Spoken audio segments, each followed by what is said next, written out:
Let's learn how to use Google Meet. Here I am in my Google browser, and the easiest way to start a quick meeting is to come up to this icon right here. So I'll click on, I call it the waffle icon, and then slide down until you find the Google Meet icon. So here's Google Meet, which will open, and if I go to New Meeting, I have options. Right now we're going to start an instant meeting. This is just a quick meeting that you want to have with a colleague. You didn't have it planned. You just want to start a quick little chat with somebody. So we can do that. We can also, as you see, create a meeting for later, and this will generate a link that you can share with somebody else, or you can schedule it directly in Google Calendar, which I am going to show you pretty soon. But let's just say we want to have a fun quick meeting with a friend. So we would click Start an Instant Meeting. And it has loaded. It says that my meeting is ready. And from right here, I can add others. Oops, I'm going to turn off my camera for just a moment and mute myself. Okay, so my meeting is ready. Nobody else is in the meeting. If I want to add others, I can do that right here.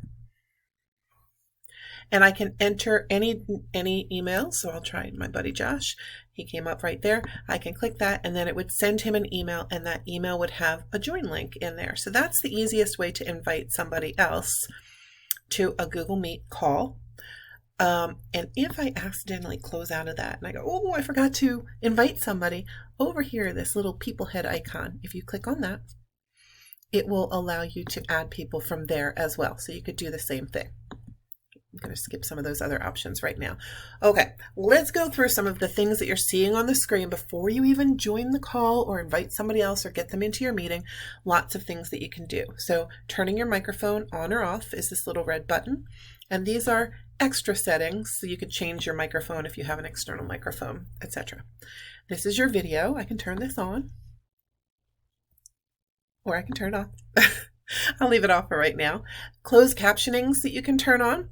There are emoji reactions, and you actually see those above here right now. So you can send an emoji during a call and it will float up. If you have a bunch of different people on the call, it will always show who has sent the emoji by displaying their name underneath. So that's just a fun part of Google Meet meetings. This is the screen share button. So if I were going to present some content that I had online, I would use that. This is a hand raise button. If you have several people in your Google Meet and maybe they're muted and you didn't want everybody calling out and talking over each other, you could encourage participants to raise their hand, and you'll get a notification on your screen that somebody has raised their hand, and you can also lower a hand. This has lots of cool stuff in it, so I'm going to pop this up. And there are all kinds of things that you can do in a Google Meet. So for now, for the next couple of months, there's a feature called Whiteboard. This will be going away, but there's a collaborative whiteboard that you can invite people to participate on for brainstorming and activities. These are things that you can do. You can set it to record the meeting so that you can share the recording out with people afterward. You can change the layout of how people appear on your screen if you have multiple people in the screen. You can choose to go full screen, have a picture-in-picture. Visual effects, I will show you this one in just a moment. Turning on captions, again, that's kind of the same as down here. And there's even options to use a phone for audio and some other things. Let's come back to visual effects because I think it's one of the most fun parts of Google Meet. And everybody has a good time with this. So my camera's turned off. I'm going to turn it on for this, and let's play with a few effects. I like to do this before I join a Google Meet call because I sort of want to know what I look like. So before I invite anybody else to the call or anybody else shows up, I like to go through different background options. And you can see there are many. Usually at the top will be something around the current season or holiday or something that's going on that's most popular. So it looks like a little maybe Chinese New Year or something that's up there. There are lots of great professional backgrounds. So fun to choose. There are tons and tons of these. And as you go down, they get a little bit more fun and a little bit crazier. So maybe this is your vibe for the day. Or maybe you're feeling something like this. A little dark, a little sassy. And there are even more down below. And some of them are animated as well. This one's pretty fun. So that's effects. I'm going to actually turn this off so it's less distracting. Let me take us back to some sort of a professional setting. There we go. And I can turn off my effects. You can also just blur your background or double blur your background so it's not as obvious. Okay, so everybody likes effects, and that's a good part of Google Meet meetings. But wait, we're not done. There's some more things over there in that corner, so let's take a look at what's over here. This is just more details about your meeting. I'll turn my camera off again for now. Okay. You can copy the join info if you wanted to real quick open an email and send this out to somebody else. It's just another way to add somebody. The little people head, I showed you what that's all about. So this will always show you a list of everybody that's in the meeting. And from there, you actually have some control. You can mute everybody in the meeting. You can pin somebody so that their picture, their image shows up largest on your screen, whether they're talking or not. So you could do that to anybody if you wanted to see them a little more closely. So that's, you deal with people in the people icon.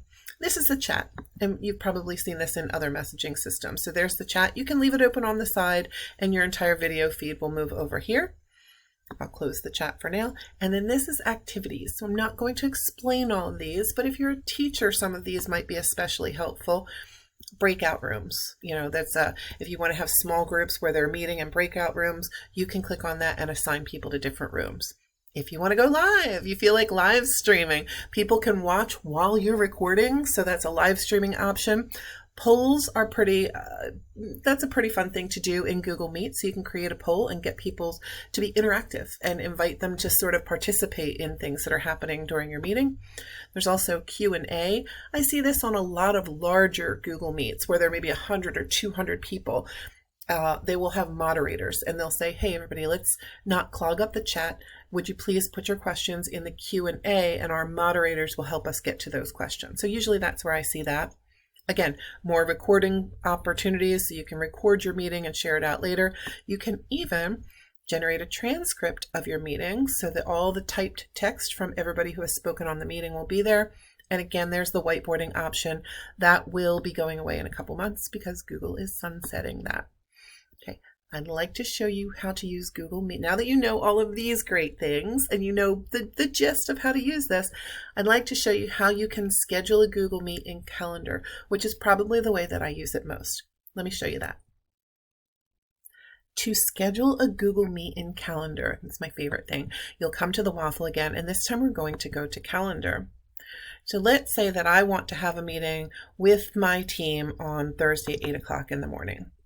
I can come in and I can name it Fun Meeting, and I'll just click this blue button here that says Add Google Meet Conferencing.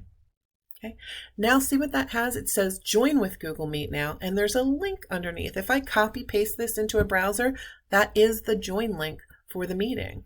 And if I were to add guests, I'll add Josh again and some other people, then when I click Save, this will show up in his email as an invite to a Google Meet, and he'll be able to click the join link that is right there in his email. It's a hyperlink, it's an underlined link, and he'll be able to join right from there. It's that easy. So you can add as many guests as you'd like, just click join with Google Meet, and they'll get a join link. Let me show you what that looks like. Just so that I could show you how easy it is to join a Google Meet if you're invited to one, I emailed myself at a different email account that I have and invited myself to this meeting so I could show you. Here is the body of the email, and as you can see, I've got some options here. Right here is my Join with Google Meet button. When I'm ready to join, all I have to do is click this button, but it's asking me to email the organizer if yes, I'm going to go and accept the meeting, no, I'm not going to, or I'm a maybe. So if I click this, it will automatically put this on my calendar. Now, if I go to my calendar, I have Fun Meeting on my calendar, and right from the calendar, it's on there, and I can just click Join with Google Meet, so I would be part of that meeting. That's how easy it is to join a Google Meet. So that's it. That's Google Meet. I thought I'd sign off from the beach here. It's pretty easy to use. It's ingrained with all of the other Google apps that we have, so you can use it right from Google Calendar. You don't have to go out to a separate program and grab a URL. It's fun, it's easy, and it's a great way to chat and connect with your colleagues. So have fun with Google Meet, and please do let me know if you have any questions or need any more help.